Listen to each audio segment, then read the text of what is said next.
Well, now the sun was a-sinking slow over Santa Fe, leaving behind a dusty, yallerish glow that made the whole town look like it was painted on some old wore-out canvas, flickering uneasy-like in the evening breeze.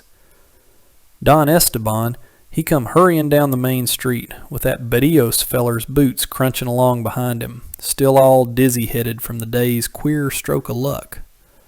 "Mas prisa, hombre," Don Esteban mutters, swinging his cane like some highfalutin infantry captain. "Them women could settle the fate of all Mexico, I reckon." Berríos, he was puffing and blowing hard, whether from being plumb tuckered out or all het up with excitement, or maybe a mite of both, who could say.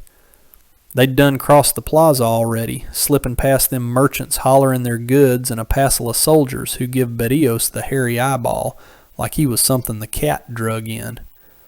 Them soldiers was loafing in the square, waiting to snag a cheap cup of cold atole. Ain't nobody seed two yaller-haired women riding military hosses. But Don Esteban, he weren't one to give up without a fight. He paced through that whole market till, just when they was fixin' to lose all hope, they spied him over by a public fountain. Thar them Mexican hosses was drinkin', nostrils flarin' wide, and the two women was staring at each other, all flummoxed, like the world had spun too fast round 'em. Elisabeth, she gripped them reins tight, her shoulders stiff as a board fence, whilst Anelisse watched the folks passin' by with a shaky kind of wonder, plumb wore out, but sharp-eyed all the same.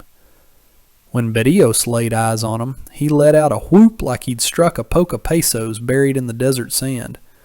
"Señoras! Señoras!" he hollers, running at 'em with arms flung wide like a hound dog begging for a pat. The gals jumped, scared half to death,